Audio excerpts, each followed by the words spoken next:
Hello प्यारे बच्चों, आज मैं आप लोगों को क्लास 3 का साइंस पार्ट 5 पढ़ाऊँगी। इसका पहला पॉइंट है सजीव वस्तुएं प्रजनन कर सकती हैं। ठीक है, सजीव वस्तुएं क्या कर सकती हैं? प्रजनन कर सकती हैं। जैसे कि प्रजनन का मतलब मैंने आप लोगों को बताया था कि प्रत्येक जीव जंतु अपने जैसे संतान उत्पन्न करने की प्रवृत्ति रखते हैं। इस क्रिया को हम क्या कहते हैं? प्रजनन कहते हैं। सभी जीवधारी अपनी ही तरह का जीव पैदा करते हैं, इस तरह अपने वंश को बढ़ाते हैं। मतलब प्रत्येक जीवधारी क्या करते हैं? अपने जैसे ही जीव को उत्पन्न करते हैं और वह क्या करते हैं? अपने वंश को आगे बढ़ाते हैं। मनुष्य, पशु तथा पक्षी क्या करते हैं? सब सारे जंतु क्या करते हैं? प्रजनन करते हैं। मनुष्य का बच्चा मनुष्य की तरह ही होता है। पीढ़ी दर पीढ़ी उसी प्रकार का संतान पैदा होती चली जाती है। जो मनुष्य का बच्चा होता है वह मनुष्य की तरह ही होता है। ठीक है, जो मनुष्य का बच्चा होता है कैसा होता है? मनुष्य की तरह होता है। और इस तरह से वो क्या करते हैं? पीढ़ी दर पीढ़ी उसी प्रकार के संतान पैदा करती हैं। गाय का बछड़ा गाय की तरह, बकरी का मेमना बकरी की तरह, कुत्ते का पिल्ला कुत्ते की तरह ही होता है। मतलब गाय का जो बच्चा होता है वह बछड़ा होता है, गाय की तरह ही होता है। बकरी का जो बच्चा होता है वह बकरी की तरह ही होता है। जो कुत्ते का बच्चा होता है वह कुत्ते की तरह ही होता है। मतलब जो जीव जंतु जैसे होते हैं उनका बच्चा सेम वैसे ही होता है। कुछ पक्षी तथा कीड़े मकोड़े अंडे देते हैं। जब इन अंडों से बच्चे निकलते हैं तो उन्हीं जैसे होते हैं। मतलब कुछ जीव जंतु जो होते हैं वो क्या करते हैं? शिशु को जन्म देते हैं। जैसे मनुष्य हुआ, गाय भैंस बकरी, ये सब क्या करते हैं? शिशु को जन्म देते हैं। परंतु कुछ जो कीड़े मकोड़े होते हैं, पक्षियाँ होती हैं, वह अंडे उत्पन्न करते हैं और वह उस अंडे से उन्हीं की तरह ही क्या होते हैं? बच्चे अंडे से निकलते हैं। जब इन अंडों से बच्चे निकलते हैं तो उन्हीं जैसे होते हैं। तात्पर्य यह है कि बिल्ली का बच्चा बिल्ली, मुर्गी का बच्चा मुर्गी तथा खरगोश का बच्चा खरगोशी होता है। कुछ जंतुओं से अधिक बच्चे पैदा होते हैं तो उनकी संख्या तेज़ी से बढ़ती है। जो कुछ जीव जंतु होते हैं उनके अधिक बच्चे पैदा होते हैं और उनकी संख्या क्या होती है?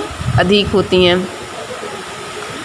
कुछ जंतु कम बच्चे पैदा करते हैं तो उनकी संख्या धीरे धीरे बढ़ती हैं, लेकिन सभी जीव जंतु अपनी संख्या बढ़ाते हैं। कहने का तात्पर्य ये है कि प्रत्येक जीव जंतु क्या करते हैं? प्रजनन करते हैं। जो जीव जंतु जैसा रहेगा वैसे ही संतान उत्पन्न करता है। कुछ जीव जंतु शिशु को जन्म देते हैं और कुछ कीड़े मकोड़े पक्षियाँ होती हैं वो क्या करते हैं? अंडे से अपने बच्चों को उत्पन्न करते हैं।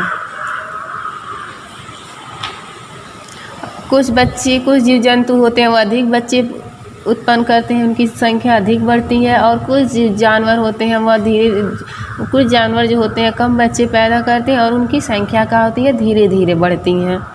लेकिन सभी जीव जंतु क्या करते हैं? अपनी संख्या बढ़ाते हैं। पेड़ पौधे प्लांट्स। एक छोटा पौधा बड़ा होता है तो उसमें फूल आते हैं, फिर फल बनते हैं। फल में बीज होते हैं। फल के पकने पर बीज सूख जाते हैं। इन बीजों को भूमि में बोने पर पुनः उसी प्रकार के पौधे उगते हैं और उसी प्रकार के बहुत से बीज पुनः तैयार होते हैं। चना, मटर, सेम आदि के पौधे से उसी प्रकार के बीज मिल जाते हैं। जो पेड़ पौधे होते हैं क्या होता है? पहले वो छोटा पौधा होता है, उसमें फूल आते हैं, फल बनते हैं, फिर फल में क्या होते हैं? बीज होते हैं। हम देखते हैं ना, कोई भी फल हम ले लेते तो उसमें बीज होता है। पहले पौधा क्या होता है? छोटा होता है, फिर वो क्या होता है? धीरे धीरे बड़ा होता है, फिर उसमें फूल लगाते हैं, फिर फल लगते हैं। फल में क्या होते हैं? बीज होते हैं। और फल के पकने पर क्या होता है? बीज सूख जाता है। जब फल पक जाता है तो बीज क्या होते हैं? सूख जाते हैं। इन बीजों को भूमि में बोने पर उसी प्रकार के पौधे उगते हैं। मतलब पेड़ पौधे कैसे प्रजनन करते हैं? पेड़ पौधे में बीज पाया जाता है। जो पेड़ पौधे होते हैं पहले छोटे होते हैं, फिर धीरे धीरे बड़े होते हैं, फिर उनमें फूल आना शुरू होते हैं, फिर फल आना स्टार्ट होते हैं, फिर वो फल में क्या होते हैं? बीज होते हैं और वह बीज सूख जाता है। फिर उस बीज को हम क्या करते हैं? भूमि में दबा देते हैं या बो देते हैं, तो सेम वैसे ही पौधा दूसरा उग जाता है। तो इस प्रकार से पेड़ पौधे क्या करते हैं? प्रजनन करते हैं। चना, मटर, सेब आदि के पौधे में इसी प्रकार के बीज मिल जाते हैं। अतः सभी सजीव वस्तुएं अपना वंश बढ़ाती हैं। कोई सीधे बच्चे को जन्म देता है, कोई अंडे देती है, तो उनमें से बच्चे निकलते हैं। पौधे फल फल कर अपने से संबंधित बीज पैदा करते हैं और इस बीज से उसी तरह का पौधा निकलता है। इस प्रकार हम सजीव वस्तुओं की पहचान कर सकते हैं। मतलब सभी जीव जंतु जितने भी होते हैं सजीव वस्तुएं, वो क्या करती हैं? प्रजनन करती हैं। ठीक है, कोई बच्चों को उत्पन्न करता है, तो कोई अंडों के माध्यम से अपने संतान को उत्पन्न करता है। और पेड़ पौधे क्या होते हैं? बीजों के माध्यम से अपने जैसे पौधों का निर्माण करते हैं। इस तरह से सभी सजीव जंतु क्या करते हैं? प्रजनन करते हैं। इस प्रकार हम क्या कर सकते हैं? सजीवों की पहचान कर सकते हैं। अब हमारा नेक्स्ट पॉइंट है, सजीव वस्तुएं अंत में निर्जीव वस्तुएं बनते हैं। जितने भी सजीव वस्तुएं होती हैं वो अंत में क्या बन जाती हैं? निर्जीव वस्तुएं बन जाती हैं। सजीव वस्तुएं एक सीमा तक बढ़ती हैं, उसके बाद उनकी वृद्धि रुक जाती है। सजीव के विकास की अंतिम सीमा प्रौढ़ावस्था होती है। इस अवस्था के बाद वृद्धावस्था होती है। इसके बाद इनका शरीर क्षीण होने लगता है।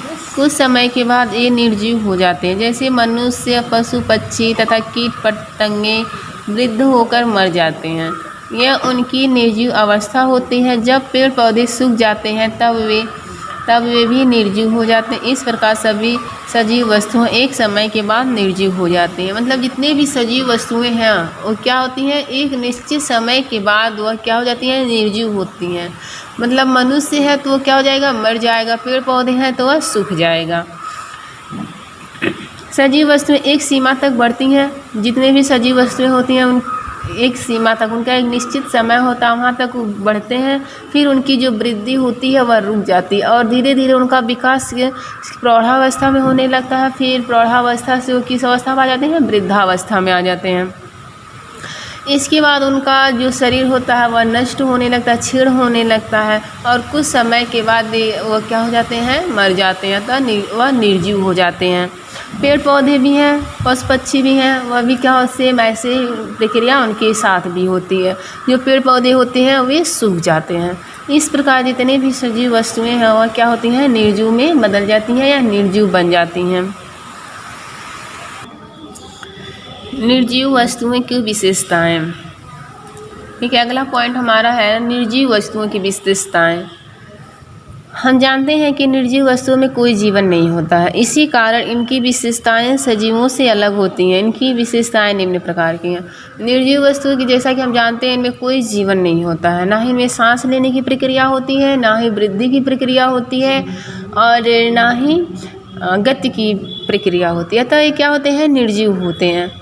और इनकी अलग अलग क्या होती हैं? विशेषताएँ होती हैं जो निम्न हैं।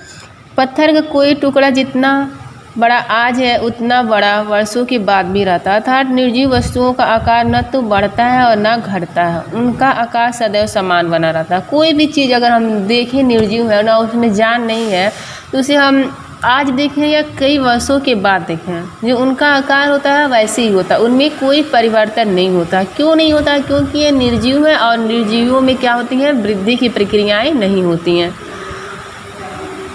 धूप, मिट्टी, हवा, पानी निर्जीव वस्तुओं का आकार कुछ भी परिवर्तन नहीं कर पाते।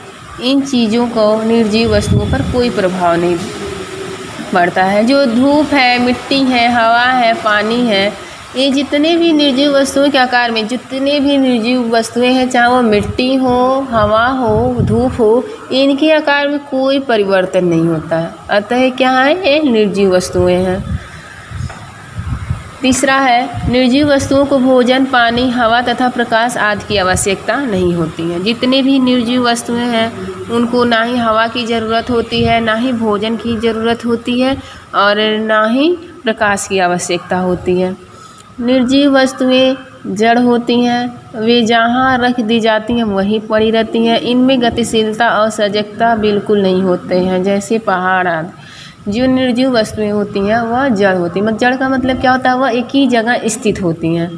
ठीक है, वो जहाँ रख दी जाए, मतलब दूसरे के माध्यम से वह जहाँ रख दी जाए वह वहीं पे पड़ी रहती हैं। उनकी जगह में कोई भी परिवर्तन नहीं होता है, क्योंकि उनमें गतिशीलता और सजीलता नहीं पाया जाता है। मतलब उनकी ये गतिशीलता और सजगता की प्रक्रिया नहीं होती हैं, जैसे पहाड़ आदि। पांचवा है निर्जीव वस्तुओं में प्रजनन की क्रियाएं नहीं होती हैं। यह वस्तुएं या तो प्रकृति में स्वतः पाई जाती हैं अथवा मानव द्वारा निर्मित होती हैं, जैसे कुर्सी, मेज, पहाड़ आदि। जितने भी निर्जीव वस्तुएं हैं वह प्रजनन नहीं करते हैं। सजीव वस्तुएं प्रजनन करती हैं, लेकिन निर्जीव वस्तुएं प्रजनन नहीं करती हैं। ये कुछ मानव निर्मित होती हैं, जो मतलब मानव द्वारा बनाए गए वस्तुओं में से होती हैं, और कुछ प्रकृति होती हैं। मानव निर्मित वस्तुएं जैसे मेज, कुर्सी, टेबल, ये सब क्या है, निर्जीव है, और ये सब क्या है, मानव निर्मित है। परंतु जो पहाड़ होते हैं वह क्या है, प्रकृति है, प्रकृति वस्तुएं हैं। अतः जितने भी निर्जीव वस्तुएं होती हैं उनमें प्रजनन की क्रियाएं नहीं पाई जाती हैं। छठवां है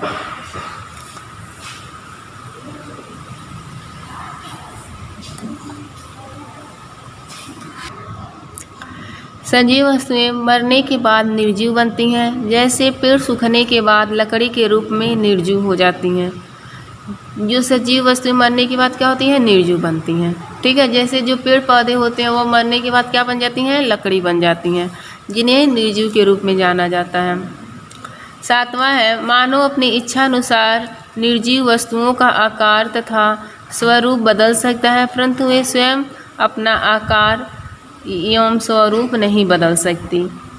मानव है वो अपनी इच्छा अनुसार निर्जीव वस्तुओं का आकार बदल सकती है। ठीक है, जो सजीव मानव है वो क्या करते हैं, निर्जीव वस्तुओं को अपनी इच्छा के अनुसार, अपनी मर्जी के अनुसार क्या करते हैं, उनके आकार में परिवर्तन कर देते हैं। लेकिन जो निर्जीव वस्तुएं होती हैं उनमें यह गुण नहीं होता है, और वह किसी के भी आकार या स्वरूप में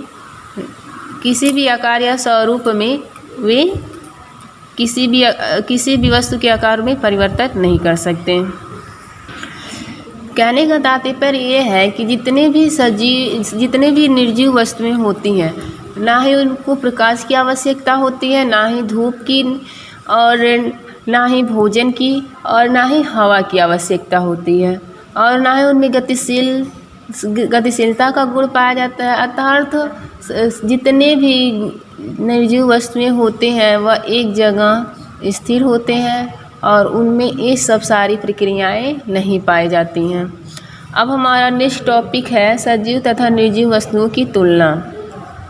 सजीव वस्तुएं, सभी सजीव वस्तुओं के आकार में धीरे धीरे वृद्धि होती है, कुछ समय के बाद इनकी वृद्धि रुक जाती है। जितने भी सजीव वस्तुएं होते हैं उनके आकार में वृद्धि होती है, और एक कुछ समय के बाद इनकी वृद्धि क्या होती है, रुक जाती है। निर्जीव वस्तुओं में किसी भी प्रकार का बदलाव नहीं होता है, वे सदैव एक समान बनी रहती हैं। जितने भी निर्जीव वस्तुएं होते हैं उनके आकार में कोई भी परिवर्तन नहीं होता है, वह जैसे रहती हैं वह उसी तरह ही रहती हैं हमेशा। सजीव वस्तुओं को भोजन, पानी, प्रकाश तथा हवा की आवश्यकता होती है। जितने भी सजीव वस्तुएं होते हैं उन्हें भोजन, पानी, प्रकाश तथा हवा की आवश्यकता होती है। निर्जीव वस्तुओं को किसी अन्य चीज़ की आवश्यकता नहीं होती है। जितने भी निर्जीव वस्तुएं होती हैं उन्हें उन्हें भोजन, पानी, प्रकाश की आवश्यकता नहीं होती है, परंतु सजीव वस्तुओं को प्रकाश, भोजन, पानी आदि की आवश्यकताएँ होती हैं। सजीव वस्तुएं अपने शरीर की रक्षा स्वयं करती हैं। निर्जीव वस्तुओं की रक्षा मनुष्य करता है, यह स्वयं अपनी रक्षा नहीं कर सकती। सजीव वस्तुएं जो होते हैं अपने शरीर की रक्षा वे खुद करते हैं, परंतु जो निर्जीव वस्तुएं होते हैं वह उनकी रक्षा मनुष्य करता है, वे स्वयं अपनी रक्षा नहीं कर सकते। सजीव वस्तुओं में प्रजनन होता है, इससे इनके वंश की वृद्धि होती है। जितने भी सजीव वस्तुएं होते हैं वो क्या करते हैं, प्रजनन करते हैं और अपनी पीढ़ी को आगे बढ़ाते हैं। निर्जीव वस्तुओं में प्रजनन नहीं होता और ना ही इनके वंश की वृद्धि होती है। जो निर्जीव वस्तुएं होते हैं उनमें किसी भी प्रकार का प्रजनन नहीं होता है और ना ही वह अपने वंश की वृद्धि करते हैं। सजीव वस्तुएं प्रकृति पद्धत होती हैं। जितने भी सजीव वस्तुएं होते हैं वो क्या होती हैं, प्रकृति पद्धत होती हैं।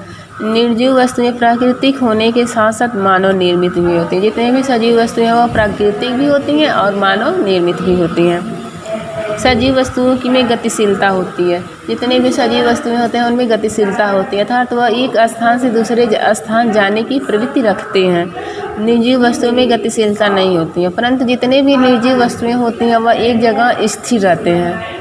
वह एक जगह क्या होते हैं, स्थिर रहते हैं। वह एक जगह से दूसरे जगह जाने में असमर्थ होते हैं।